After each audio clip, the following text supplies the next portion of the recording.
하지 마시기 바랍니다.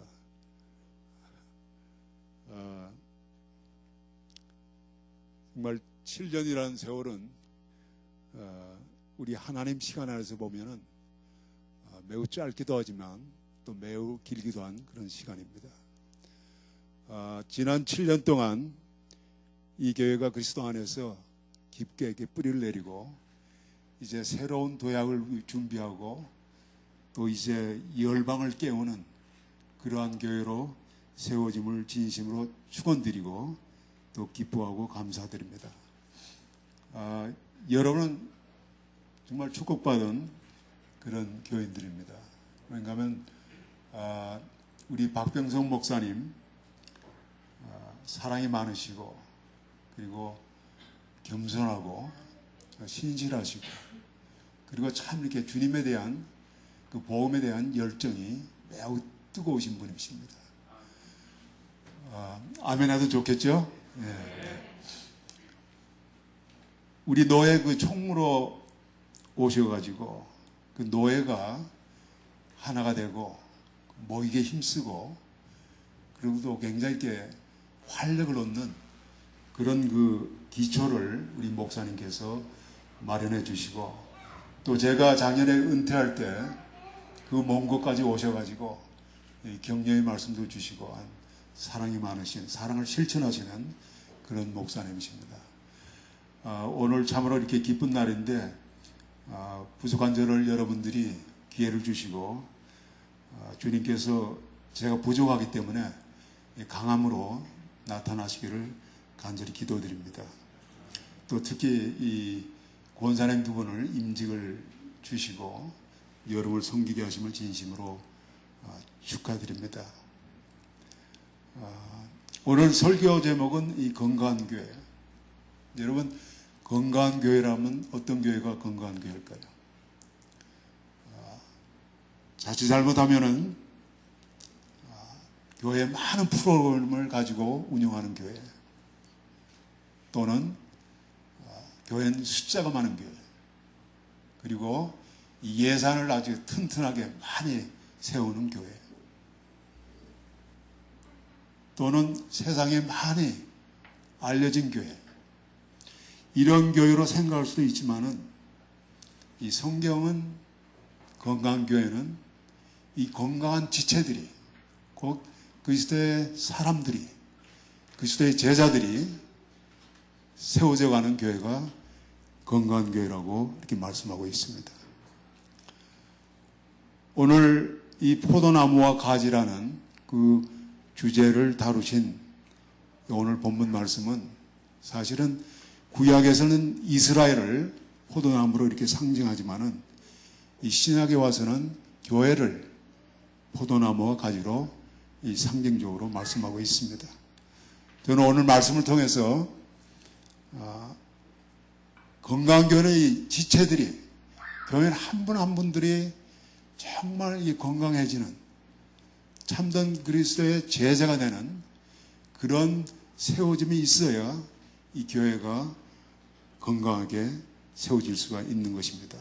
오늘 말씀을 통해서 짧은 시간이지만 참으로 우리 자신을 돌아보고 다시 한번 헌신하는 결단을 내리시는 그런 시간이 되기를 간절히 축원드립니다. 우리 같이 기도하시겠습니다.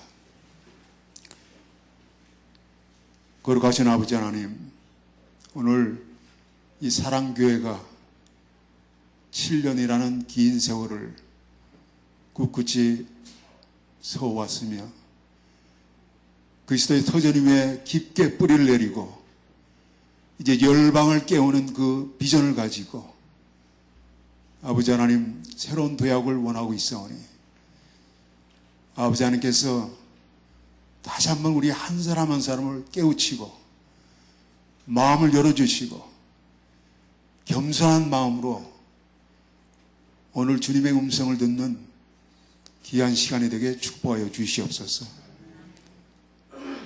아버지 하나님 힘이 부족한 종을 세웠사오니 아버지께서 모든 것을 주장하시고 친히 말씀을 심어 주시옵소서. 예수 그리스도의 이름 받들어 기도합나이다. 아멘. 제가 1절부터 쭉 말씀을 읽지 않고 5절부터 말씀을 이렇게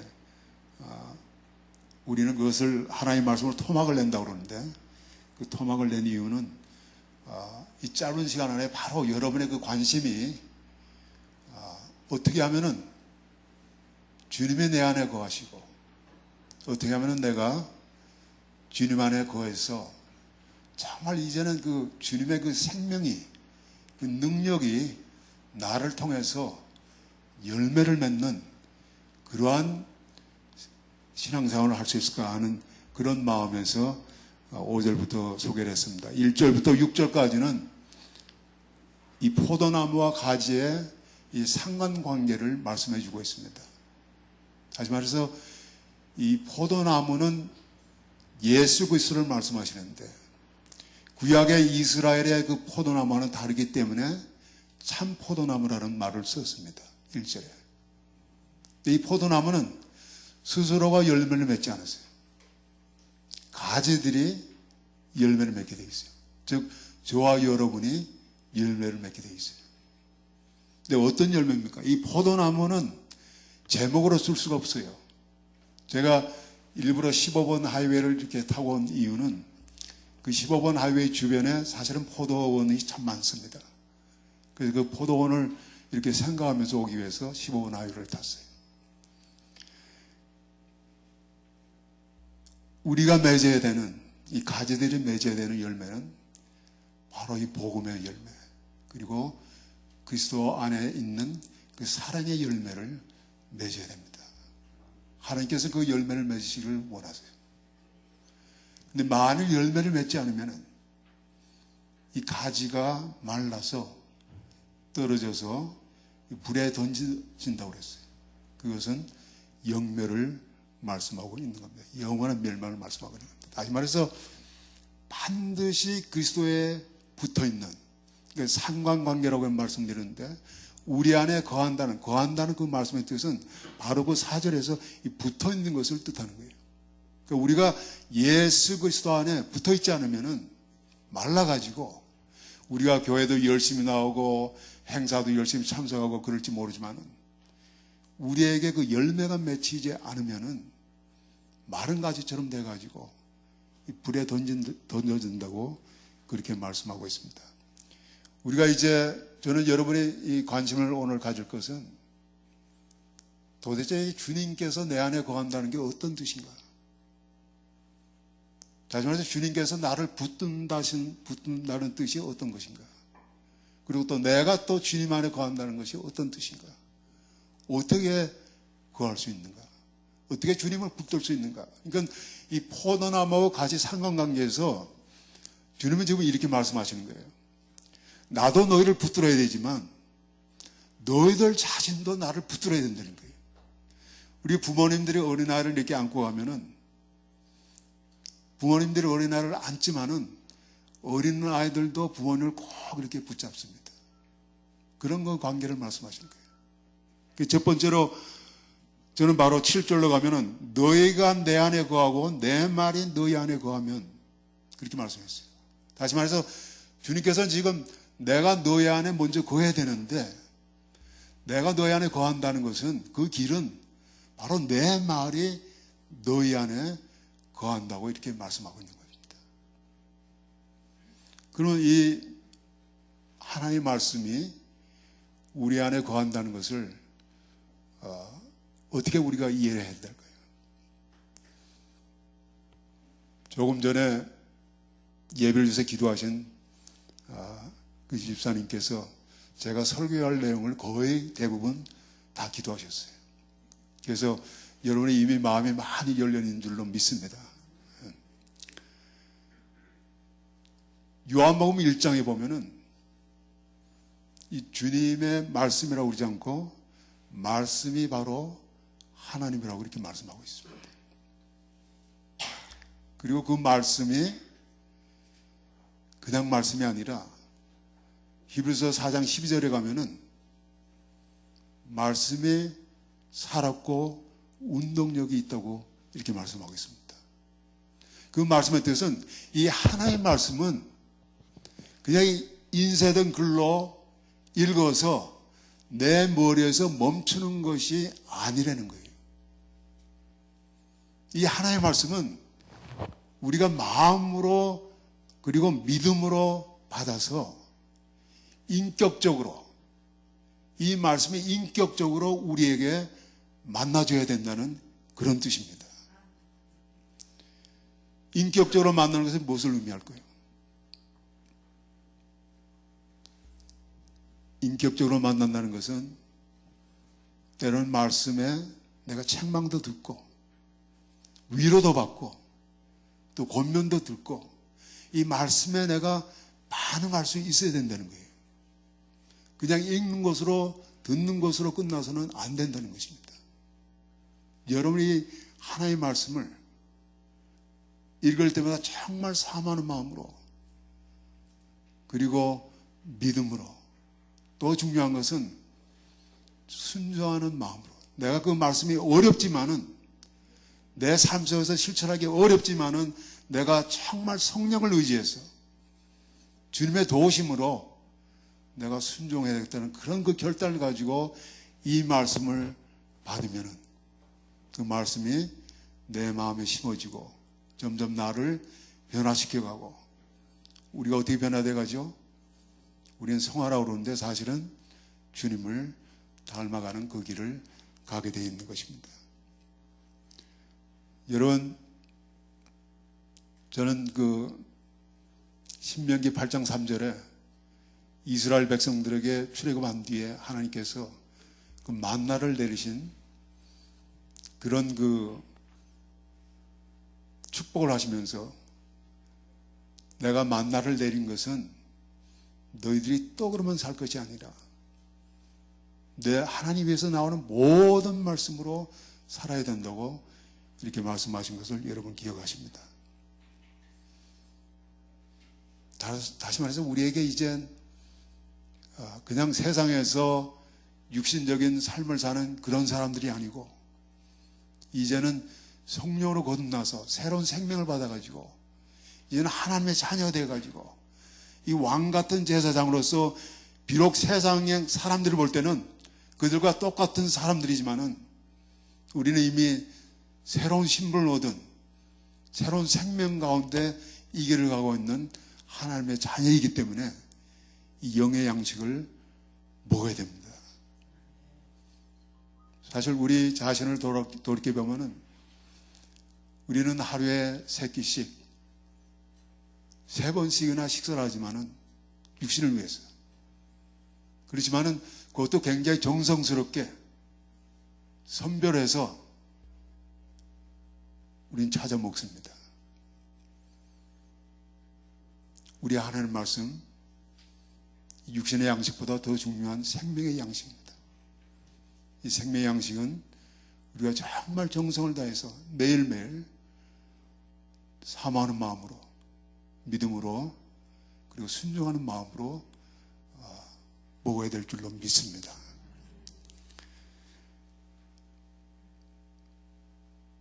아까 기도하셨지만은 저와 여러분은 사실 아직은 육신적으로는 이 땅 위의 길을 걷고 있지만은 사실은 영적으로 보면은 우리 아버지의 집을 향해서 열심히 천국 길을 지금 가고 있습니다. 근데 그 길은 우리가 혼자 갈 수 없어요. 주님 안에서 가야 됩니다. 그래서 시편 기자는 시편 119편 105절에서 주의 말씀은 내 발의 등이요 내 길의 빛이니이다. 다시 말해서 주의 말씀 안에서 말씀이 거하는 가운데 말씀의 인도하심을 받으면서 이 길을 가야 됩니다.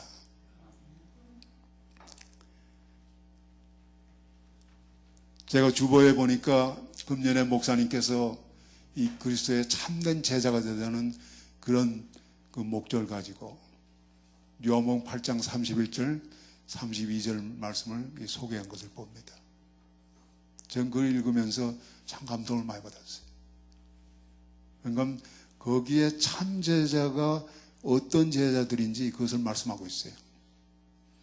너희가 내 말에 거하면 나의 참 제자가 되고 진리를 알지니 진리가 너희를 자유케 하리라. 여러분, 진리가 우리를 자유케 하는 것이 무엇입니까? 세상에서 우리를 미혹하는 것에서, 우리를 시험하는 것들에게서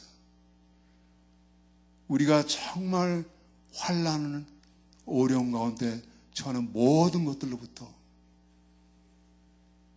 그것을 이길 수 있는 그러한 힘과 능력이 되어주신다는 말로 저는 해석을 합니다. 진리는 하나님이 진리십니다. 진리는 하나님의 말씀이 진리십니다. 그래서 주님께서도 그 요한복음 11장에서 아버지 앞에 기도할 때 그 성도들을 위해서, 그 제자들을, 그 다음에 오는 사람들을 위해서 기도하실 때에 저들을 거룩하게 하옵소서. 세상과 구별해 달라는 말씀이죠. 근데 어떻게 구별해 달라고 기도하십니까? 진리로 저들을 거룩하게 하옵소서. 그러면서 바로 진리는 하나님의 말씀입니다. 이렇게 주님께서 말씀하십니다. 모세가 죽은 다음에 여호수아가 이 하나님의 이제 그 명령의 말씀을 받고 1장에 보면은 다시 이 비전이라는 것은 모세는 정말 자기가 이스라엘 백성들을 이끌고 가나안 땅에 약속 땅에 들어가고 싶었지만은 그 모압 산지 거기에서 끝을 맺습니다. 근데 그 하나님께서 여호수아에게 새로운 비전을 주십니다. 이 새로운 비전이라는 것은 하나님께서 우리를 통해서, 여러분 한 분 한 분을 통해서 이루시고자 하는 것이 바로 비전입니다. 그러니까 지금 너희가 출애굽한 다음에 그냥 출애굽하는 것이 목적이 아니라 출애굽한 목적은, 너희들이 이제 바라봐야 될 것은 약속의 땅이라는 거예요. 약속의 땅. 거기를 바라보고 이제 거기에 들어가야 되는데, 하나님께서는 그 약속의 땅을 정복하기 위해서 너희가 군사를 많이 일으키고 그리고 무기도 많이 준비해가지고 그 땅을 정복하라고 그렇게 말씀하지 않았어요. 여러분 잘 아시겠지만은 하나님은 내 말을 주야로 묵상하라고, 그리고 지키라고 그렇게 말씀하셨습니다.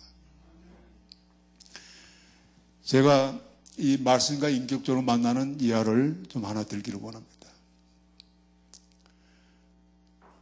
오래전에 제가 성경 공부를 이렇게 말씀을 읽으면서 전에도 읽을 말씀이었습니다.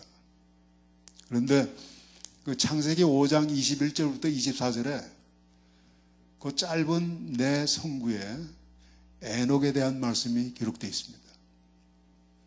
근데 에녹이 65세에 제일 오래 사신 분이 누굽니까?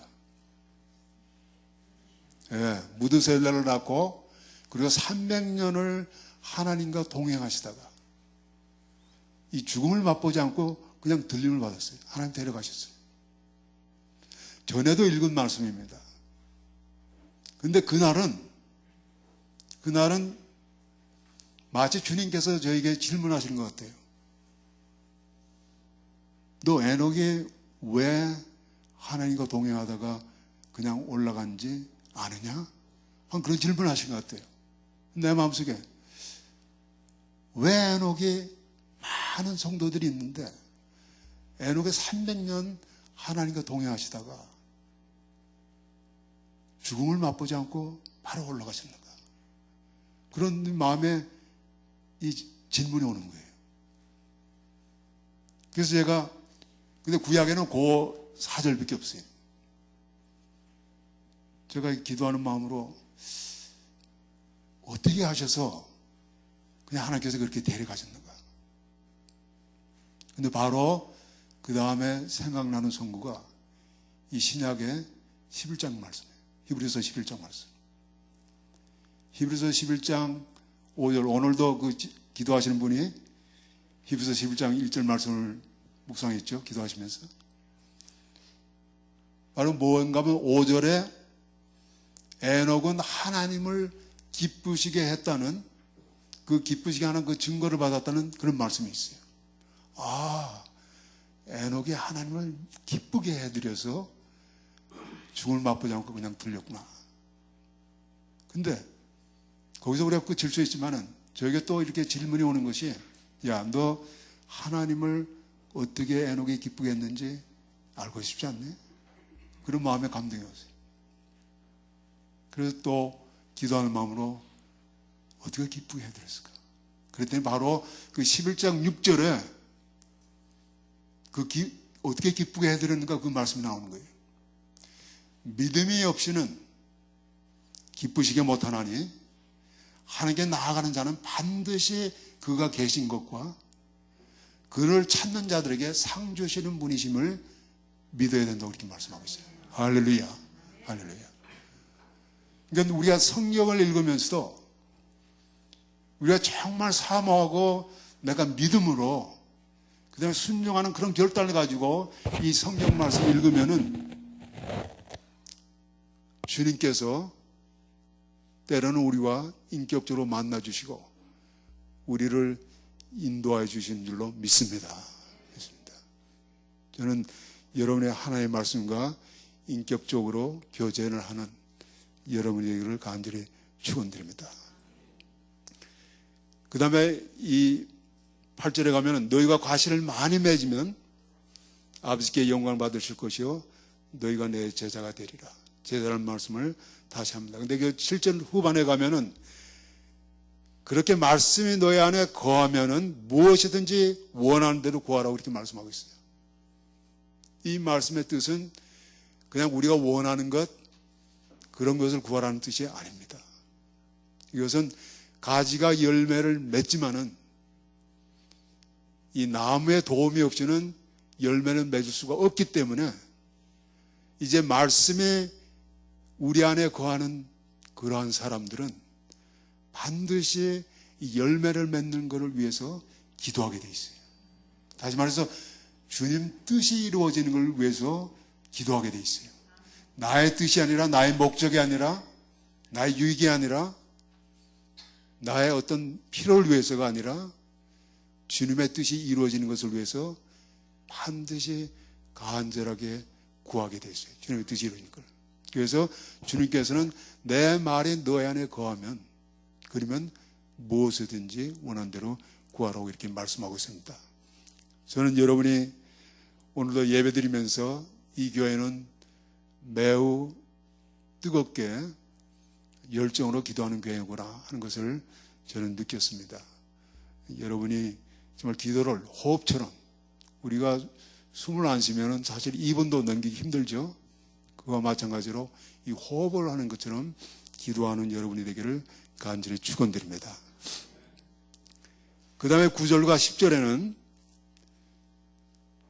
이 사랑 안에 거하라고 말씀합니다. 이제 너희가 내 안에 거하는 것은, 내가 너희 안에 거하는 것은 내 말이 너희 안에 거하는 거지만은 이제 너희가 내 안에 거하는 것은, 너 나를 붙드는 것은 내 사랑 안에 거하는 것, 곧 내 사랑을 붙드는 거라고 그랬어요.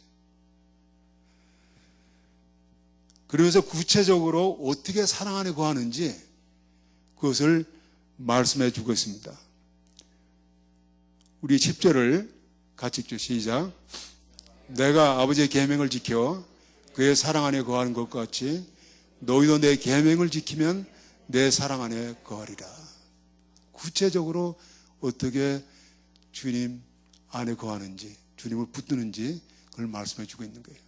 다시 말해서 자기도 아버지 안에, 곧 아버지의 사랑 안에 거하게 된 것은 내가 아버지의 계명을 지켰기 때문에 그렇다고 말씀하시면서 너희도 내 계명을 지키라고 말씀했습니다. 우리 주님께서는 신약에서 계명을 하나 주시고 지상명령을 하나 주셨어요. 근데 그 계명과 지상명령은 똑같은 내용입니다. 표현을 달리 했을 뿐이에요. 뭡니까? 여러분 생각나는 선고가 있습니까? 계명? 요한복음 13장 34절이죠. 뭡니까? 새 계명을 너에게 주노니 서로 사랑하라. 그렇죠? 오늘도 우리 사랑한다는 많은 찬양을 드렸습니다. 근데 이 하나님의 사랑이라는 것은 이제 우리 안에 들어와 있는데, 우리 안에 이제 사랑이 들어와 있는데, 이 하나님의, 이 주님의 사랑은 우리가 그 물꼬를 터줘야 돼요. 이 물꼬를 터져서 다른 데로 흘러가게 해야 돼요. 다시 말해서 다른 사람을 사랑해야 돼요. 그 사랑이 넘쳐가게 해야 돼요.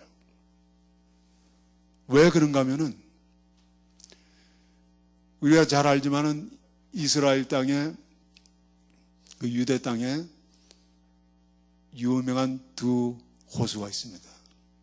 바다라고도 하지만은 처음은 갈릴리 호수고 그 다음은 사해입니다. 근데 이 갈릴리 호수는 높은 산에서 나오는 그 물이 흘러 들어오면은 그 물을 받아가지고 다시 요단강을 통해서 흘러나가게 해요. 그래서 그 갈릴리 호수는 생명 있는 호수예요.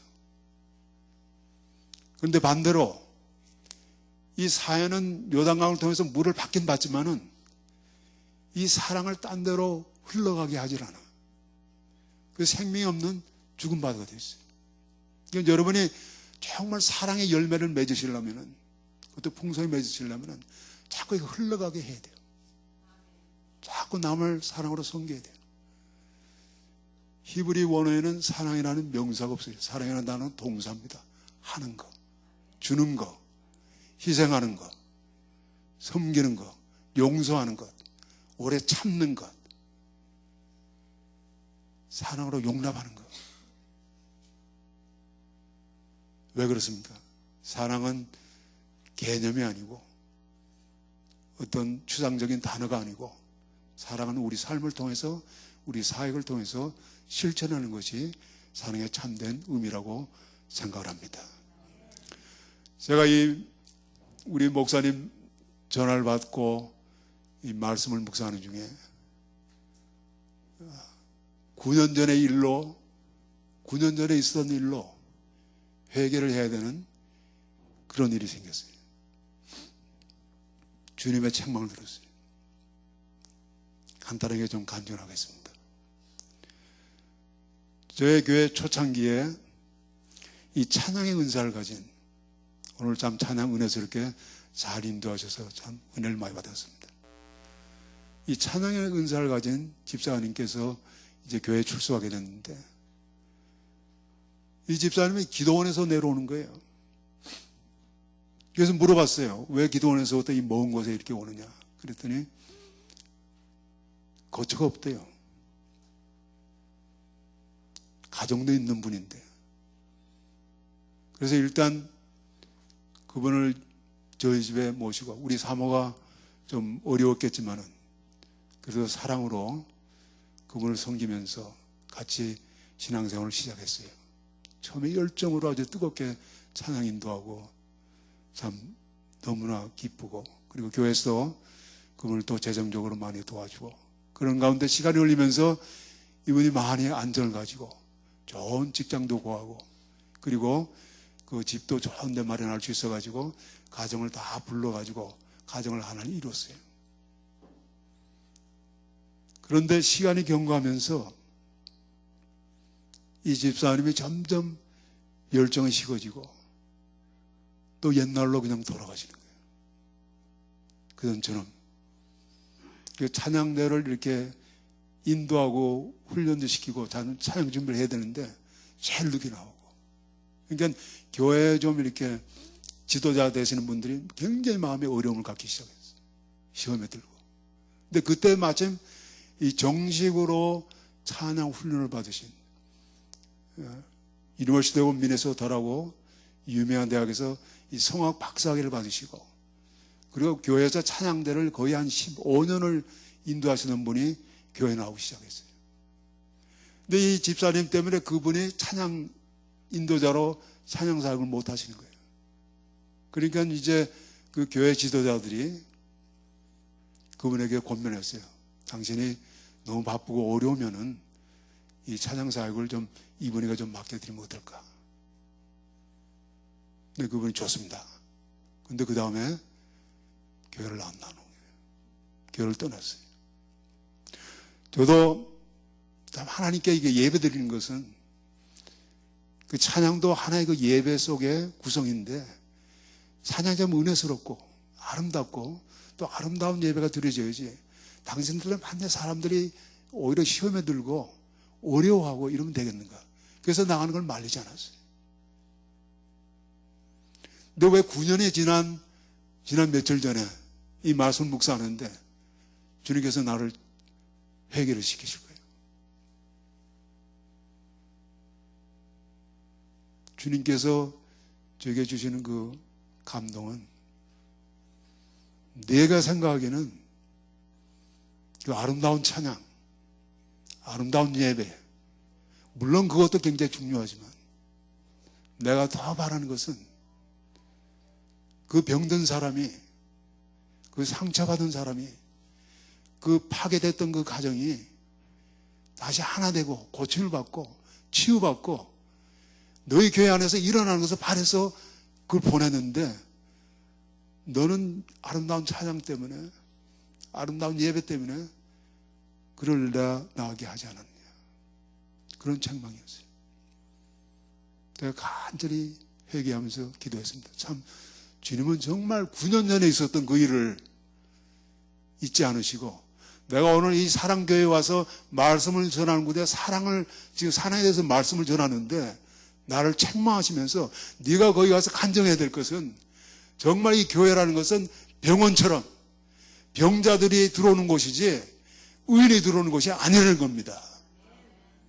그들을 치유하고 회복시키고 위로하고 고치는 것이 교회의 목적이지 너희 교회 안에서도 그런 사랑으로 고침이 없으면 어떻게 나가서 그리스도의 사랑을 증거하겠냐 그런 말씀이에요. 저는 이 사랑교회가 이런 그대로 앞으로도 사랑을 충만하게 주님의 사랑, 그걸 오래 참으시는 사랑, 변치 않는 사랑, 희생적인 사랑, 정말 남에게 거저주는 조건 없는 그런 사랑, 그걸 실천해서 이 주변뿐만 아니라 많은 소외된 자들이, 많은 그 소망 없는 자들이, 많은 상처받은 자들이 이 교회 안에 들어와서 회복되고 치유받는 역사 있기를 간절히 축원드립니다. 여러분, 건강교회는 숫자가 아닙니다. 프로그램이 아닙니다. 건강교회는 그런 그 가지로서 정말 주님의 그 복음에 합당한 말씀과 사랑의 열매를 충성스레 성실하게 맺는 교회가 건강교회입니다. 건강교회가 되려면 내가 변화되어야 돼요. 내가 그 사랑을 실천해야 돼요. 내가 그 말씀 안에서 주님과 온전한 결합이 돼야 돼요. 남이 아닙니다. 옆에 분이 아닙니다. 저는 이 은혜교회에서도 부목사로 한 5년 사역을 했습니다. 근데 우리가 사랑하고 은사도 많이 나타나고, 여러분 고린도전서 13장 말씀 우리는 사랑장이라고 그러죠. 그렇죠. 근데 사실은 사랑장이 아닙니다. 고린도전서 12장부터 14장까지는 은사장이에요. 은사가 어떻게 나타나야 되는가. 근데 13장에서 이 사도 바울이 너희들에게 암만 많은 은사가 나타날지라도 이 사랑이 근원이 되지 않으면 아무 의미가 없다는 거예요. 사랑 때문에 은사가 나타나야 된다.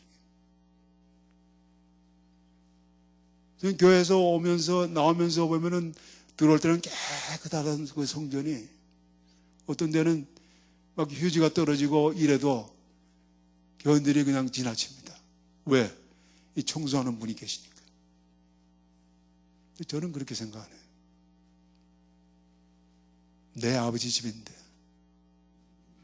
나의 기도하는 집인데 왜 내가 다른 사람을 기다려가지고 그 휴지 줍는 것도 내가 주시면 되는데, 내 아버지 집에 그 휴지를 내가 주셔야 되는데 왜 누가 또 와서 줍는 것을 기다리고 그냥 이렇게 지나칠까?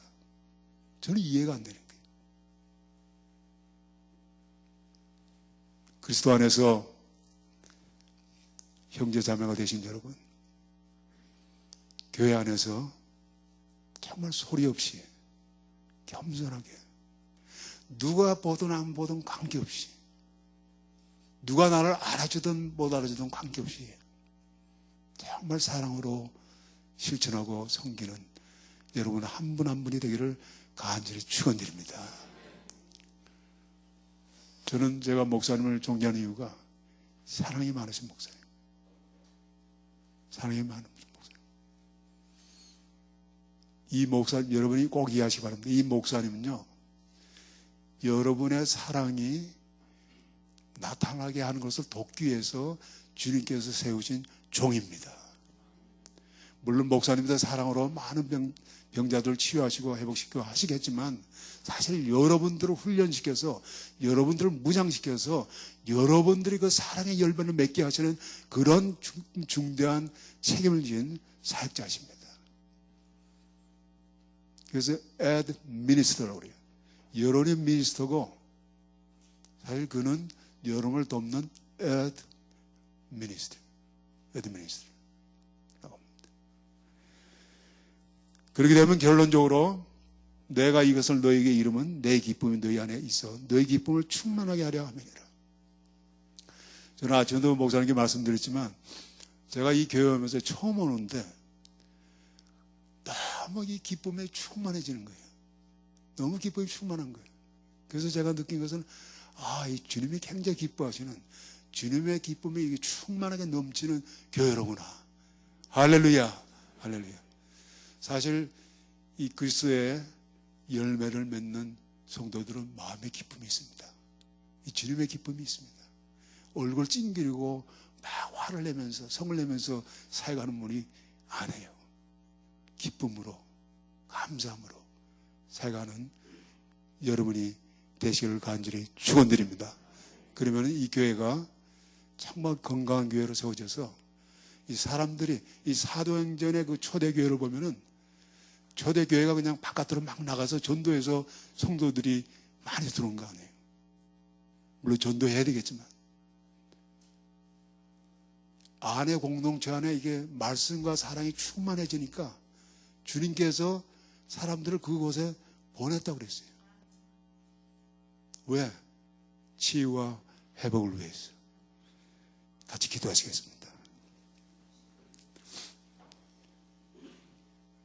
아버지 하나님, 우리로 그리스도 안에 있는 그 주님의 말씀과 그 사랑 가운데 점점 주님을 닮아가는, 그리고 주님이 원하시는 그 열매를 맺는 귀한 가지들로 세워주심을 감사드립니다. 이 사랑교회가 우리 목사님을 앞으로 세우고 다 연합해서 이 주님의 뜻을 위해서 이 지역뿐만 아니라 열방을 깨우는 교회로 세워주시옵소서. 예수 그리스도 이름 받들어 축원하며 기도드리옵나이다. 아멘.